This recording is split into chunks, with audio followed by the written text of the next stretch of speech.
alrededor de Santa Clara sin imagen de archivo, y eso me ha llamado mucho la atención. Es decir, cómo, hablando tanto de historia todo el rato, no hay imagen de archivo. Es decir, la conciencia de presente es tan fuerte que no vende, es decir, no regala ni un segundo de su épica a la imagen de archivo, ¿no? Y que es curioso porque, claro, tanta estatua de Che Guevara al final ya piensas, bueno, o sea, con tanto cámara y tanto equipo, alguien podría haber tenido preparados unas cuantas imágenes de la Revolución Cubana, y no salen prácticamente en todo el programa, excepto cuando hay un grupo que canta una canción cubana que parece casi un clip del propio grupo, pero no hay imagen de archivo. Todo el rato es el poder de la palabra, el poder de la evocación desde el presente.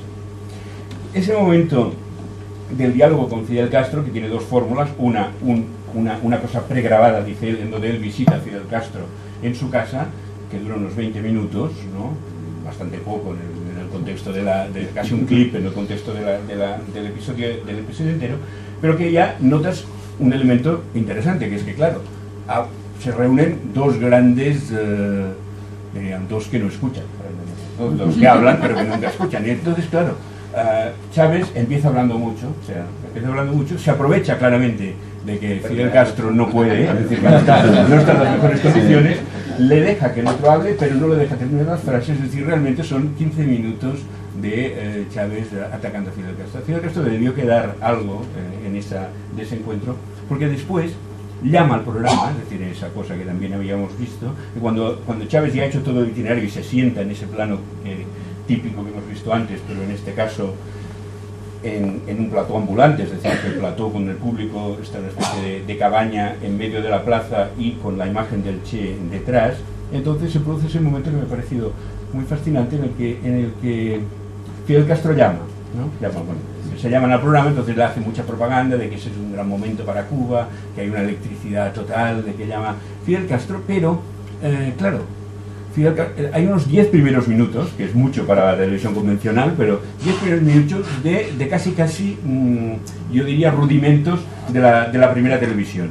Él le dice, ¿me oyes bien? Sí, te oigo bien. ¿Se me oye? Dice Fidel Castro, sí. Entonces Fidel Castro dice, yo te estoy viendo por la pantalla, ahora te estás riendo, estamos realmente en directo. El otro le dice, sí, tal. O sea, hay como 10 minutos de meta televisión para estar seguros de que diríamos, la contienda va a estar en igualdad de condiciones. Entonces, claro, aquí hay un gran momento, que es los dos evocan momentos de la historia de Cuba y de la historia de Venezuela, en la que cruzan sus biografías personales, y eso es algo que tú has explicado perfectamente, ¿no? Es decir, que Chávez no puede dejar de hablar cada momento de la historia se cruza con un aspecto de su biografía. Yo en aquel momento tenía 7 años, si en aquel momento hubiera ido a aquella reunión me hubiera metido en un grupo guerrillero, pero no lo hice, todo ese rato.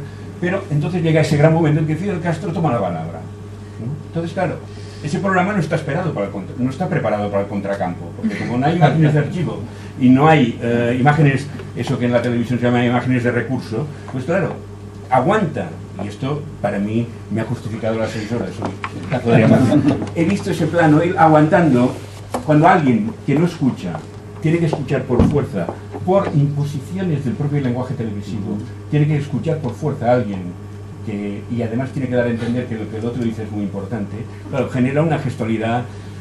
Se llega a mirar el reloj, ¿no? Lo cual es increíble, y acaba diciéndole, es que Fidel, no hay mucho tiempo, cosa increíble para un programa de 6 horas, que alguien que solo digan un debate televisivo que tiene media hora, pues aún se puede empezar a tolerar, pero realmente te das cuenta que el dispositivo, en el fondo, aparte de ese tono campechano y tal, es tan rígido que realmente no tolera la intromisión de ningún elemento inesperado. Pero ese momento de él tocándose es decir, toda una gestualidad de la impaciencia, ¿no? De la impaciencia de alguien que ha montado un programa para tener siempre la palabra o para concederla solo como una especie de frontón necesario de obtener la alabanza del otro lado. Realmente encontrarse con alguien de tu misma calaña es un pequeño momento interesante. La cuestión del... Claro, ¿qué pasa? Pasa que bueno, no lo repito porque lo has contado perfectamente, ¿no? Es decir, estamos en una autopuesta escena del poder, diríamos, que yo también me la he tomado con ganas de encontrarle algún sentido, es decir, porque claro, es muy fácil y muy, digamos, acaba siendo lo que queráis, muy imperativo, ¿no? Reírse de aquello que no te resulta extraño, ¿no? Entonces yo me he acercado realmente para intentar comprender algunos de los motivos, algunos de los elementos que han sido interesantes. Por ejemplo, me interesaba esa idea de la agenda, de mostrar la agenda política.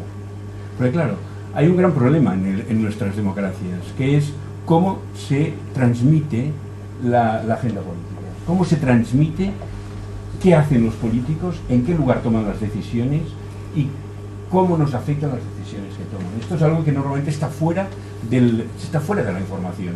Es decir, sencillamente con que a nadie se le ocurre, por ejemplo, dejar el sonido puesto cuando están esas reuniones europeas en las que hemos visto 1000 veces la misma escena de uno que entra, saluda al otro, tal, se acerca, tal.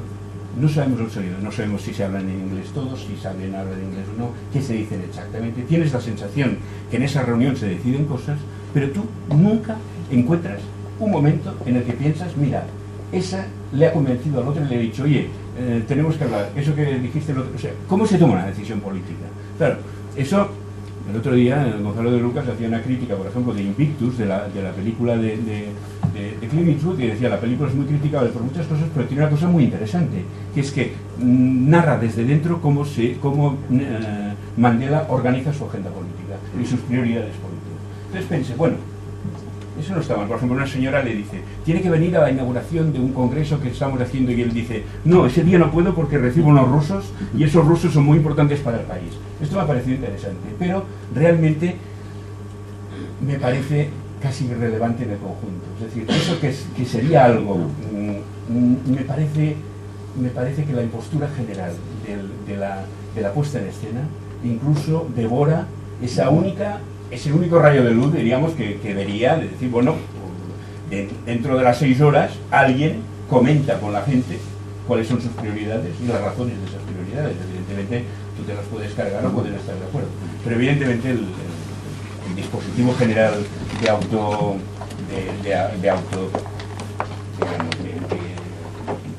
están absolutamente autopropagandísticos, están absolutamente delirante, que evidentemente esos pequeños destellos desaparecen. Creo que también hay otra cuestión que está latente en lo que has dicho, que es el tema de la guerra de imágenes. Es decir, hay que ver esas cosas, porque evidentemente los venezolanos, y aquí no solo los venezolanos, los cubanos, me parece que tienen que verlo porque están allí, ¿no? Pero es un tipo de práctica interesante para la gente que no está sometida normalmente a ese tipo de... En Europa, por ejemplo, podemos ver, yo creo que esas cosas se conciben también como un tipo de imágenes contra otras imágenes. Es decir, que la televisión es un espacio bélico directamente, ¿no? Es decir,